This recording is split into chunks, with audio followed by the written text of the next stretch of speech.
Peace and love, African family. Peace, love, and sunlight. This is Ankeru from, Jam Tours Africa family. It's a Sunday morning, a Saturday morning here in Kenya. We're actually on an organic farm, learning some tips and tricks from the locals. So when I start my farm, I'll know what to do, family. So we have a few of us here. We have ladies here. Ladies into farming. So he's actually, Yeah.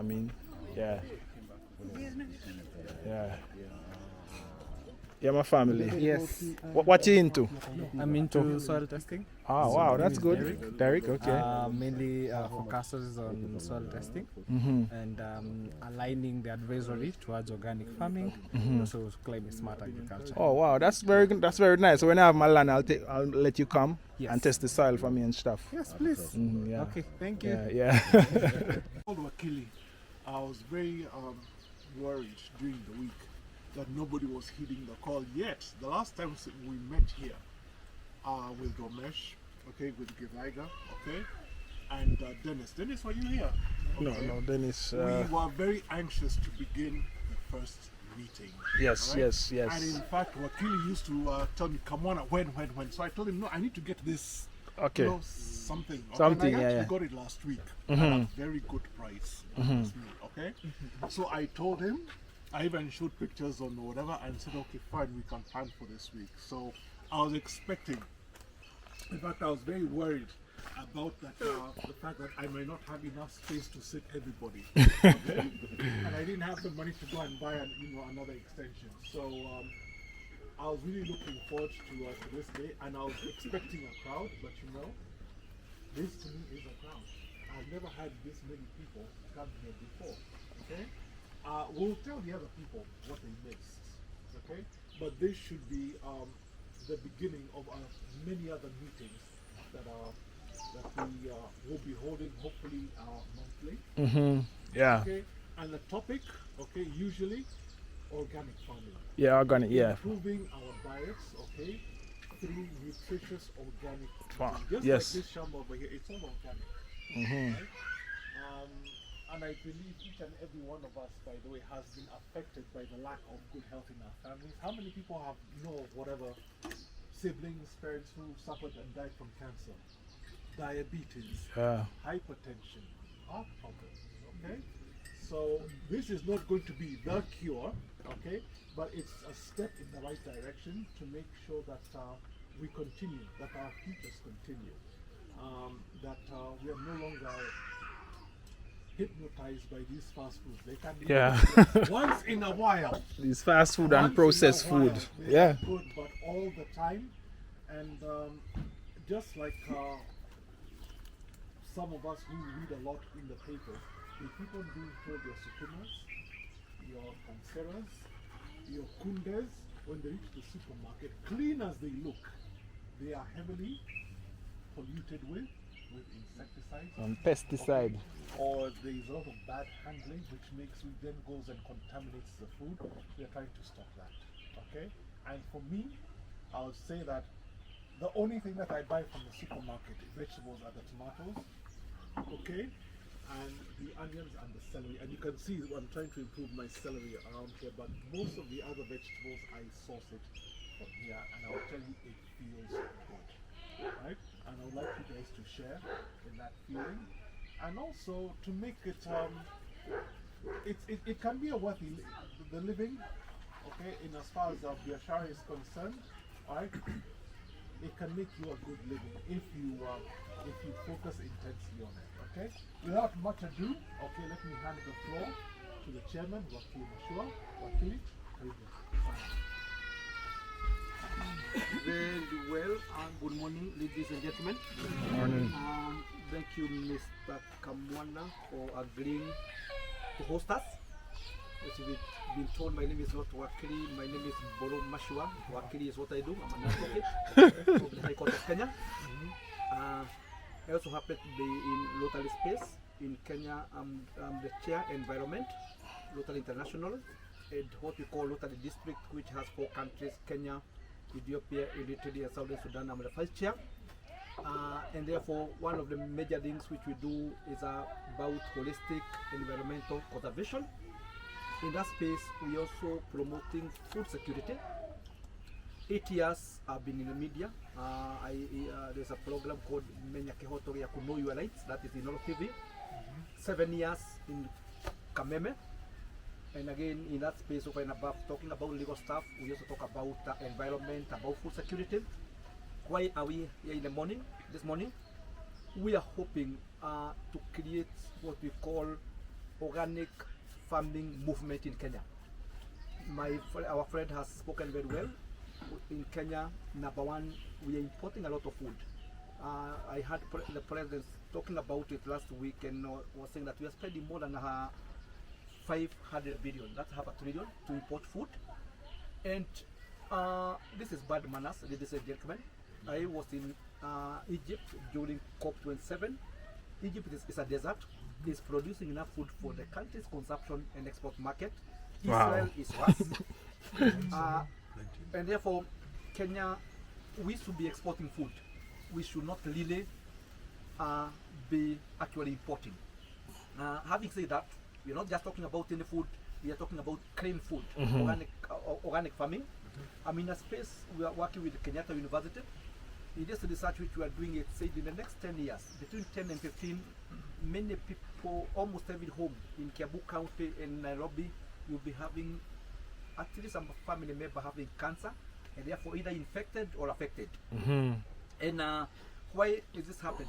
If you go to any normal market, whether you go to Gala, you go to Kariobangi, you go to Budurwa, food is grown along sewer lines.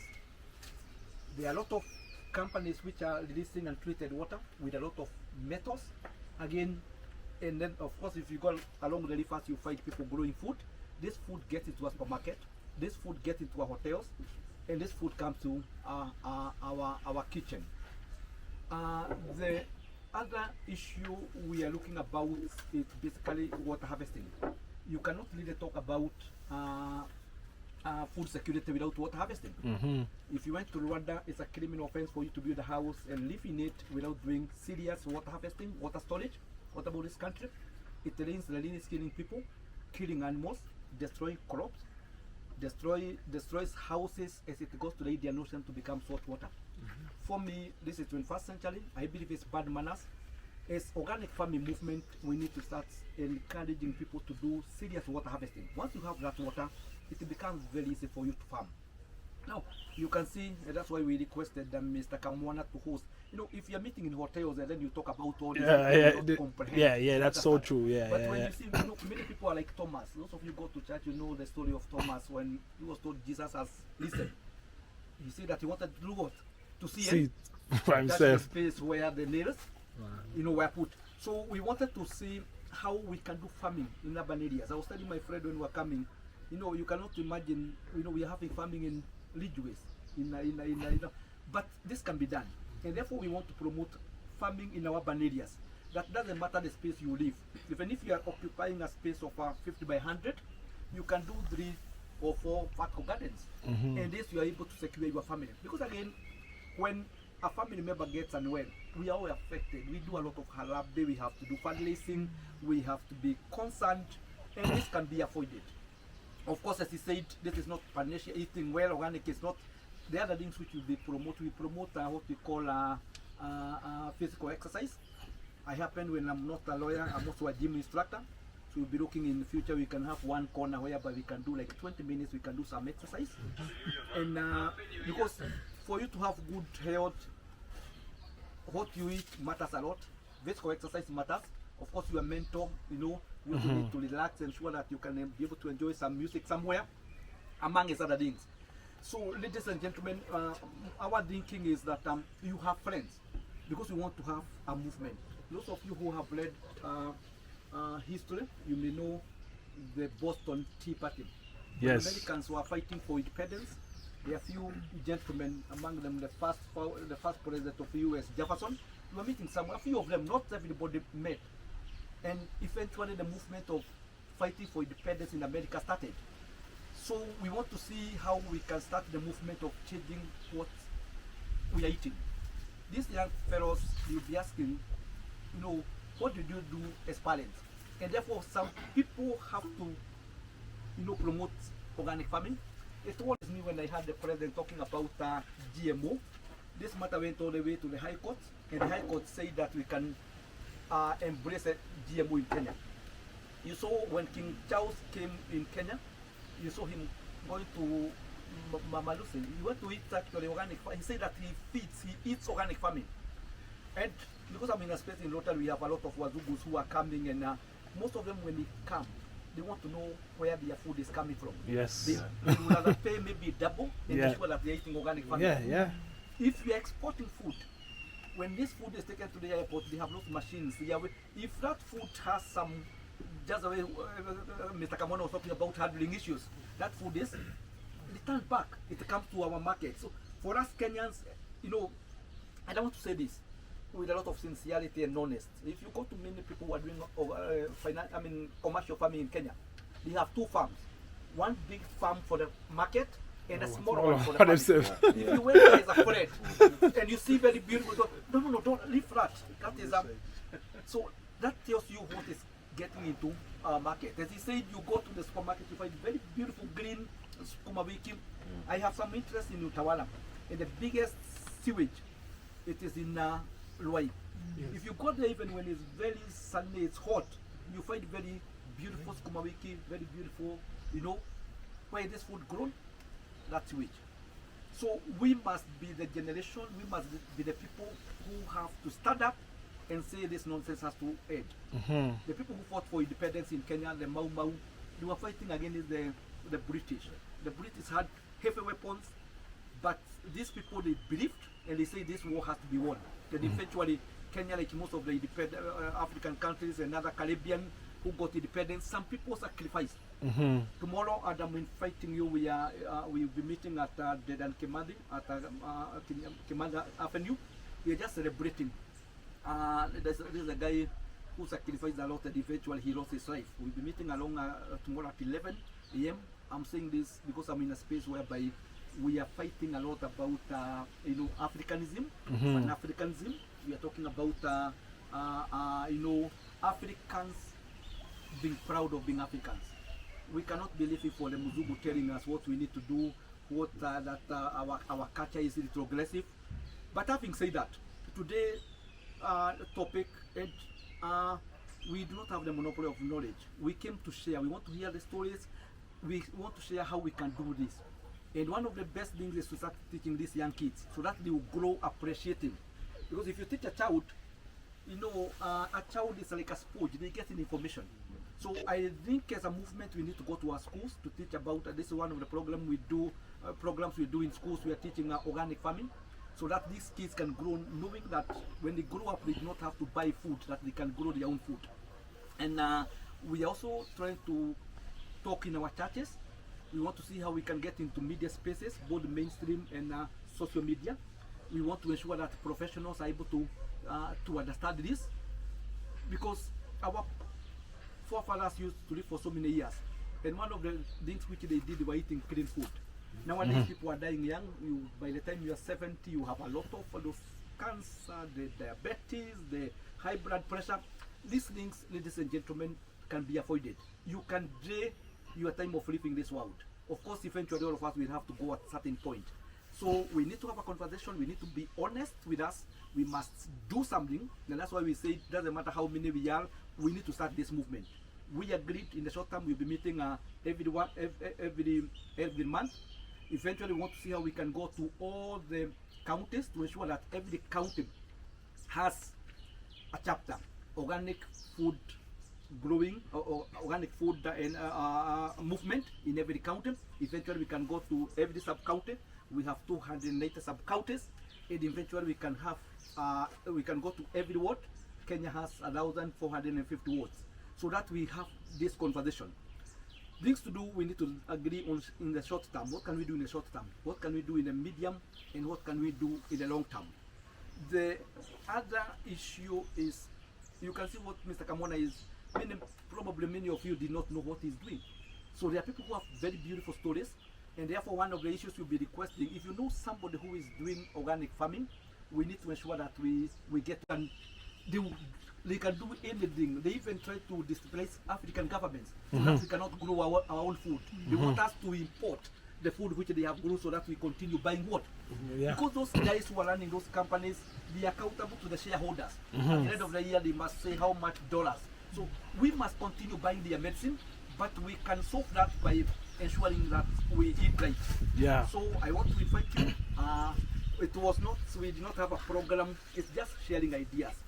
But as we do this, let us start. The longest journey, the Chinese say, start with one step. And I think it is a good step. The beauty is that we are learning. If you want to do like now the Fatco garden, now you are with an expert, you can know how you can do that. But kindly stop eating dirty, unhygienic food. Eat when you can afford it. You have heard from him that 90% of what he consumes, he gets from what? We can all do it.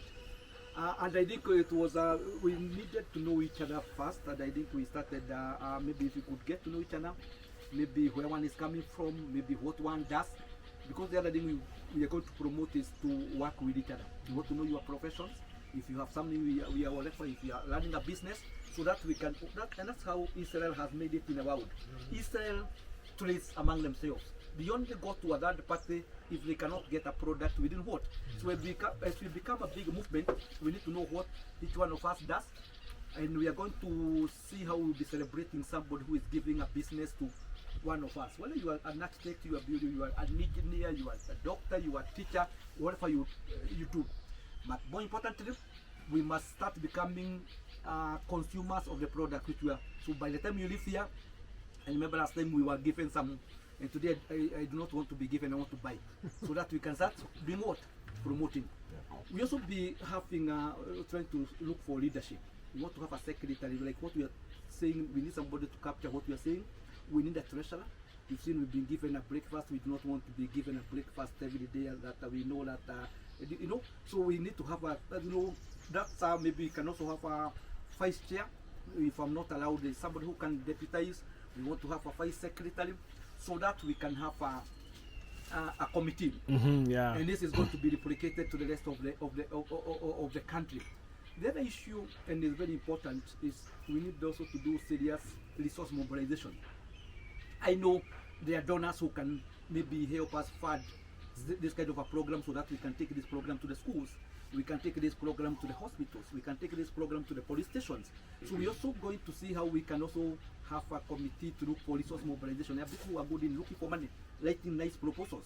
Because again, until we take this gospel to the schools, to the villages, to the estates, and this thing, it is basically doable. There's also some companies which want to, some corporate, they have what we call the corporate social responsibility. Yeah. So guys, lawyers, politicians and pastors talk so much. If you do not talk much as a lawyer, you may not eat. So thank you very much.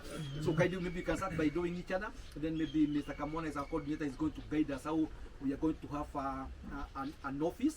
Now those are the officials. And then from there we start agreeing what time to meet, when we'll be meeting, and also we are going to have the rules of engagement. If you are late, like the way I'm late, there will be a fine. So that way, if you agree on 9, doesn't matter how what happened, whether you have maybe the traffic jam and all that. You need to wake up early so that we do what. So in future, we need to. I was reading this book by Nelson Mandela, the A Long Walk to Freedom. And he was saying that because the white men, they have low opinion of us because we never keep time. So when they ask, is it African time or the normal time? And then to discuss this kind of stuff. So thank you very much, and thank you for coming, short notice, and kindly. And I think that will be a fine.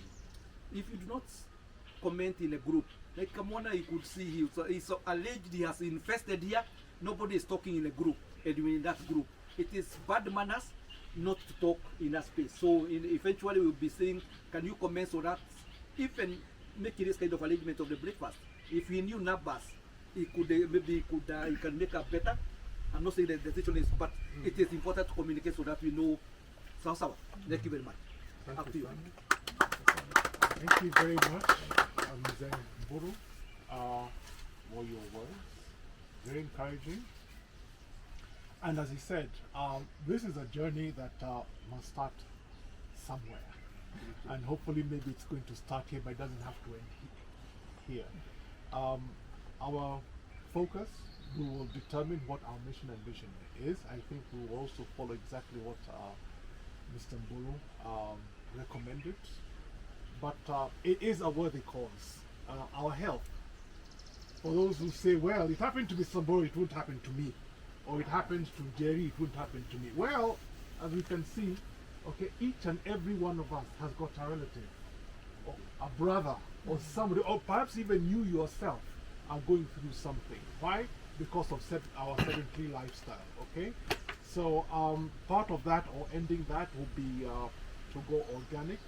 Eat the things that matter, right? And it matters how you plant them and how you cultivate them. And now, I'm also taking very seriously, Mzee, your suggestion for compost. And yes, what I would like to volunteer and to say is, yes, Ruai, that is the sewage capital of Kenya. Okay, but if you were to read some more, the thing that comes out of our gut is also natural. It's just that the way it's applied. So if it can be composted, and I have read about it, okay, if it can be composted properly, all right, to a point where all the pathogens and the metals, by the way, they come from plants. When people go and say that your blood has got no iron, go and eat spinach, go and eat whatever. They also have metals, right? And it is also said that in a graveyard, okay, the amount of metals that are there, from gold to it is staggering. Can you imagine the human body has got minute traces of these metals, or minerals, Yes, which actually is very important for our health. Yes, okay? yes. And it's all there. Okay, so it also, those heavy metals actually come from what we eat. So what we expel is also natural. Perhaps you can't apply it straight onto the whatever, it has to be composted. Yeah, it has to be Now, processed. these kinds of or organic fertilizers, disgusting as it may sound, okay, do beat the kind of chemicals that we are using to fertilize. And you have seen how they are making our soils, what is it? Degraded, and it's got a lot of acidity. Okay, you go and eat what is acid, it goes into your system, and cancer thrives on acidic acid. system. We've got a lot of work to do. So anyway, thank you again for coming. We still have some way to go in as far as forming is concerned, and goodness, my experience, Mr. Mashua, with chamans. We're just about to wind one after nearly 15 years. Okay? Yeah. You can have a chama as big as 100 people. Less than 10 will be the ones who are actually running and making sure. Of course, I'm not saying that the rest are not going to contribute. Yes, they will contribute, and it's like, okay, I've made my contributions. Do what you have to do. So it is not a discouragement not to form one, okay? But that is my experience. So you look like a serious one. What I would suggest is that we create like a membership fee. I have like a membership card. So with that membership fee, you use it to create the card for people, and we use that as to promote like a networking. So we as the member, we go out, I will invite other people to come every month, and say the membership is like 5,000. This and this is what you get for the 5,000. You have access to the farm. You can maybe come and get something for free every month. So I feel like that's a good way. I feel like we need to have branding and a membership that we can promote it on social media and get other people to come to be a member.